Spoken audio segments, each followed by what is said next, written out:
What's going on, everybody? It's Rob Otey, Spotlight 39, and we got a special guest, man. I'm not going to steal the thunder.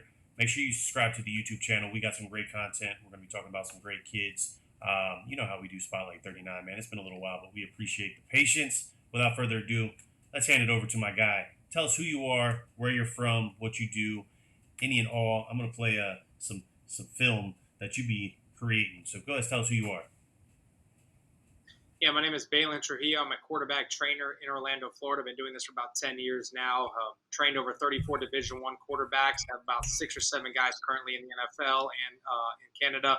I've been blessed enough to be in this profession for a long time. Have a lot of good networking opportunities with college coaches and working camps and building networks for guys to pull triggers on my guys for as far as offers and committable offers and stuff like that. So it's been a blessing doing this for, again, the last 10 years, and it's just continued to grow. And I got kids that travel all over the country to come train with me. And, I'm not the good job coach. I'm very hard on the kids that I train, and my job is to weed you out. Honestly, I just want to train the elite kids that are willing to put in the work to be elite at this position, and I don't treat it any other way. And so parents, I warn them before I train their kids, especially the younger ones, to let you know, hey, I'm not the guy that's going to try to win your kids over by telling them that they're good when I know that they're probably not. So again, my job is to make sure these kids understand this position and train it that way. And that way, when it gets older or when they get older, they understand the severity and the magnitude of this position. And if they excel at it, chances are they'll live out their dreams. Yeah, man. So you say kids travel to you. I follow the Twitter. I see you traveling to some kids as well, right? You came to my neck of the woods here in Virginia. Yep. Talk to me. Yes, sir. Give me a snapshot of what that Virginia Tech trip looked like, man. Yeah, like I said, I have kids that travel from Seattle, Canada, Oklahoma, Montana, New Jersey, Virginia. I mean, they're all over the place. And so I've been, again, blessed to promote myself and my business through my Twitter and Instagram. If you guys follow that, you'll see why I get a lot of attention. I'm very big on what they say or what they call receipts. And I show all the conversations I have with colleges, and obviously my kids are getting a lot of offers, so it obviously sparks interest for other quarterbacks to say, hey, what's going on down in Orlando and Central Florida, and why are these kids on the map? And like I said, I train this position very hard. That way my guys make it look easy. And so when you're talented and you have a network that you're able to get these guys in front of the right people and the right coaches, chances are those opportunities present themselves. And again, at the end of the day, you got to perform on the field. And I believe my training is a lot harder than the game. So that's why my guys make it look easy. And that's why you see a lot of my guys get the offers that a lot of kids dream about and get those opportunities to commit and all that. So, but yeah, Virginia Tech was amazing. I have a really good relationship with all the Virginia Tech coaches. Coach Chris is one of my guys. When I say my guys, I mean, I talk to him on a regular basis about 3 or 4 times a week. And he, not just about football, just about life in general. And he believes in my development of my quarterbacks. And 90% of the guys that are elite have that offer at Virginia Tech. And Davy Belfort was one of my guys, and he ended up committing there last year, and he loves it there. And so I went up there to not only introduce one of my 2026 kids in Jackson Presley, who's in Montana, who I trained, but also Joaquin Cavaculis, who's from Tampa. He was up there in the 27 class. And so I was able to introduce those guys and also another 27 kid and Luke Gaither. So, again, those are some of the guys that I was able to show these coaches, hey, these are my top guys, and then as well as train Davy. And so I had that opportunity to go up there to Virginia Tech for the second time I think I've ever been, and first time was with Davy and Noah. And so it was good to be back up there with my guys and Coach Bowen and Coach Pry. And again, I love Virginia Tech. I love the program, and I've been blessed enough to have a quarterback trainee there that currently plays at Virginia Tech, as well as maybe a future Hokie coming up soon.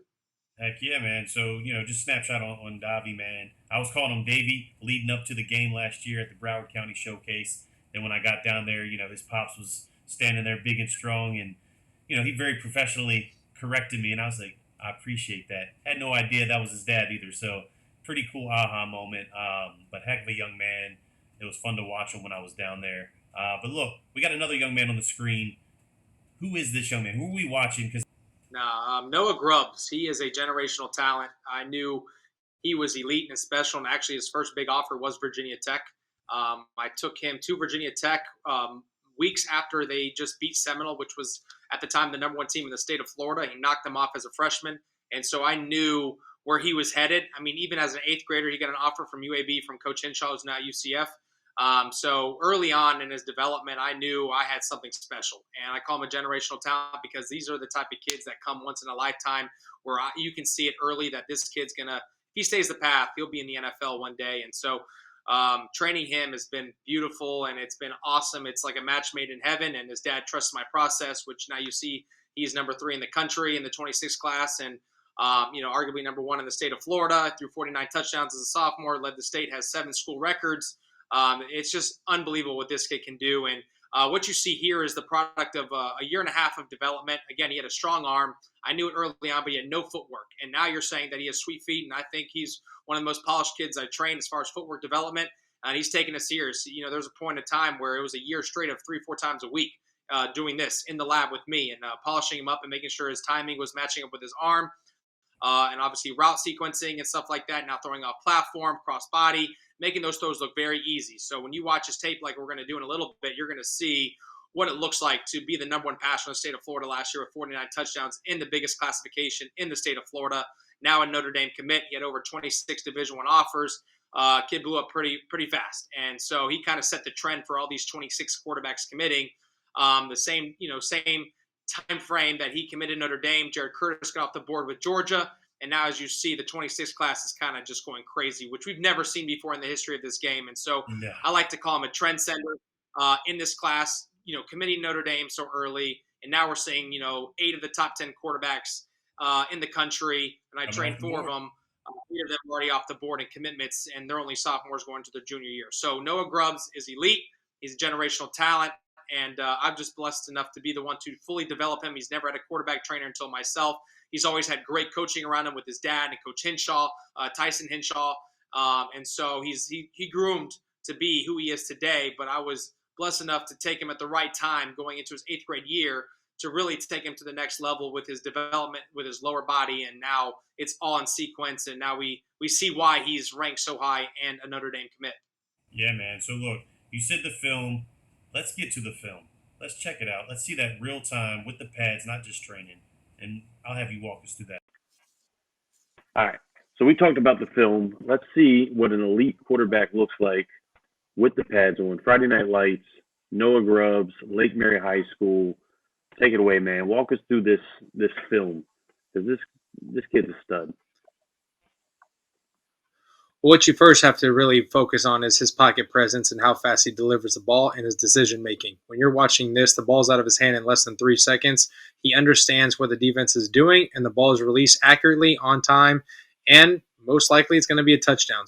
So just watch how his pocket movement is and how everything is on sequence, whether it's timing on bang eights or deep posts or quick outs. I mean, everything is on timing with his footwork. So when you watch that and you see how fast the ball gets out of his hands, and again, how accurate he is, then you understand why he's got 26 Division I offers, and now he's committed to Notre Dame as their guy for the 26 class. So Noah is, again, I just mentioned it before, he's a generational talent. Again, he understands the game from a high IQ standpoint because he was taught at a young age with Coach Tyson Hinshaw as his youth Pop Warner coach, along with his dad, who's kind of like myself. He doesn't baby the kids. So he's learned the physicality and the violence of the sport, as well as to manipulate the game and make it easy for himself from a mental standpoint, along with my development and his polished mechanics and his footwork and his timing of sequencing and being a reactive player. You're starting to see why, who Noah is and why he is so elite and why I call him a generational talent. I mean, there was a game where I'm literally on the sideline. Again,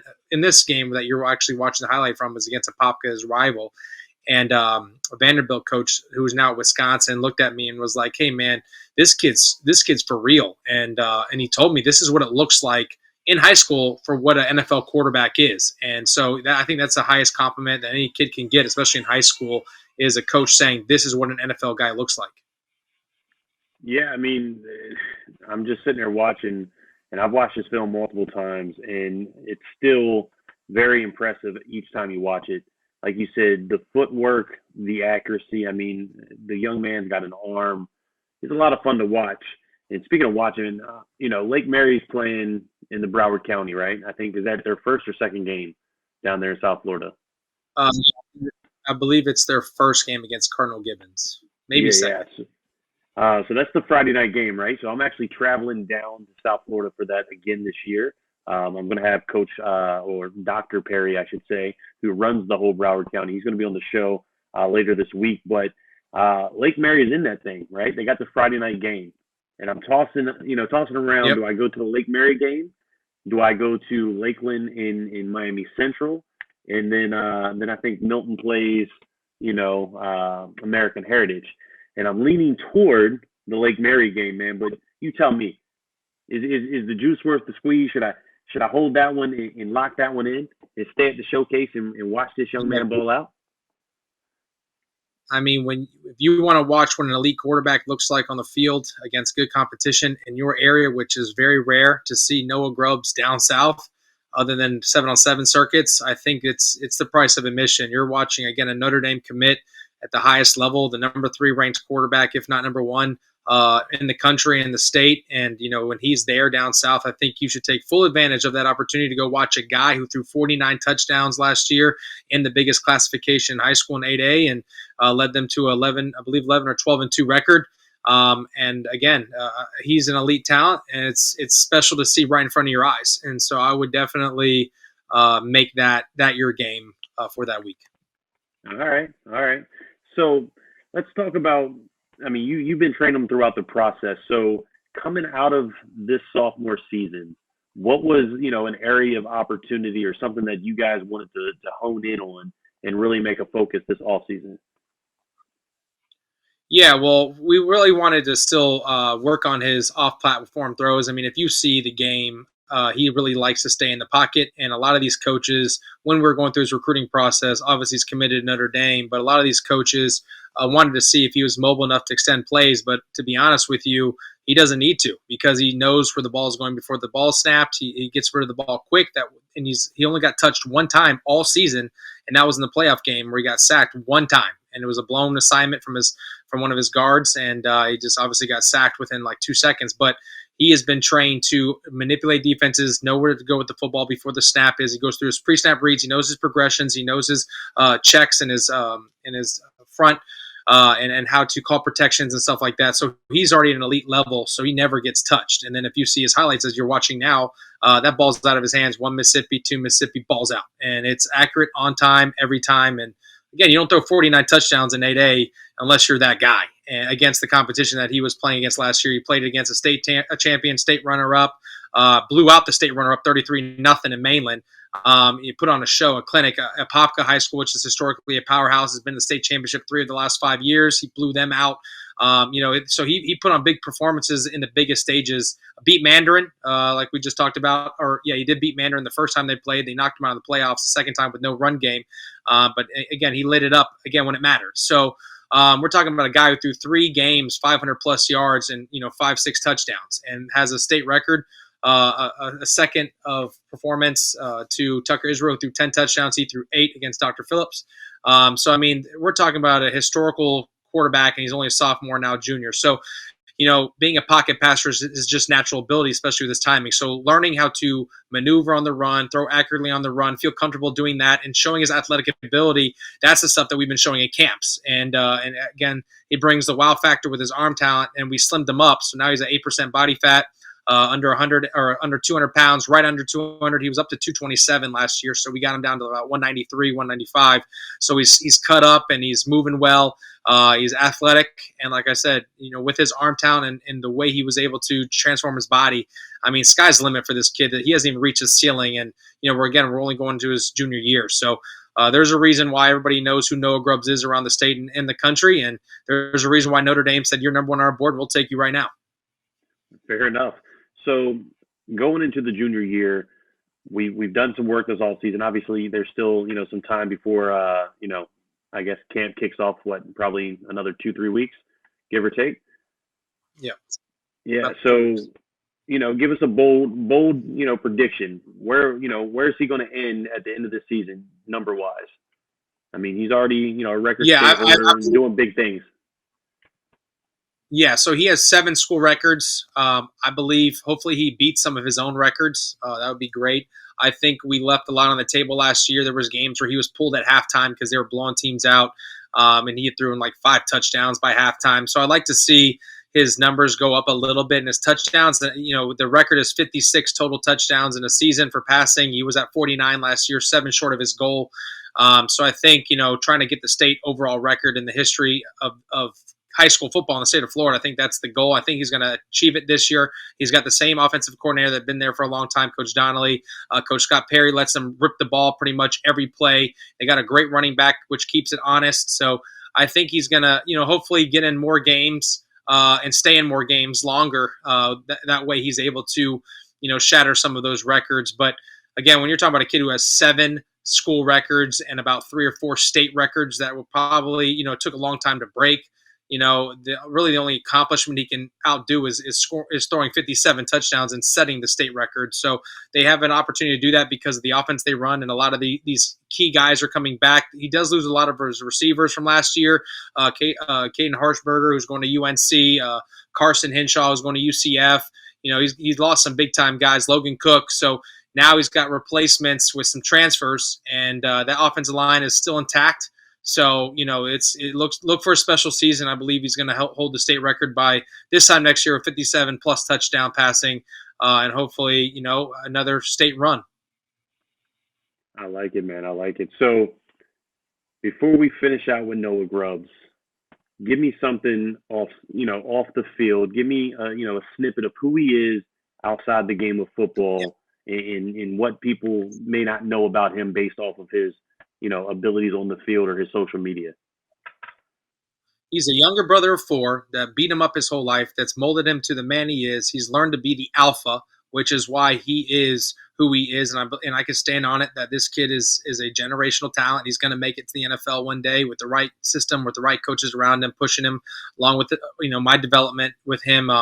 He's going to make it because he's learned to be the alpha in all the things that he does. He's very competitive, but the main thing about him is he actually loves to step away from the game of football. It's not always the pressure of the game and trying to be the best at everything. He does that in his training and how he works, but he knows how to separate that. And we're in conversations with his family. We're out at dinner one night with his brother's birthday, and we're talking about his season and what he's looking forward to in the summer. This is before the summer, and he literally said, "Guys, I don't even want to talk about football. Let's just talk about life. Let's just talk about things that matter right now in this moment." And so he's got that mentality of how mature he is, and so being able to channel that and compartmentalize those things has been one of those great attributes for him, and learning how to turn it off and be a kid and enjoy life, and not just, again, the stresses of this game take over. And he's a great golfer, and he golfs left-handed, which is crazy. And so it's cool to just go to the golf range with him a couple times and see him hit the balls, and then go to some courses and stuff like that. And he's just a phenomenal talent, a phenomenal young man. He treats my son well, and he's a great I wouldn't say babysitter, but he really takes care of my son when we're around. And I think that's just who he is as a person. And he grew up in a Christian home where family means everything.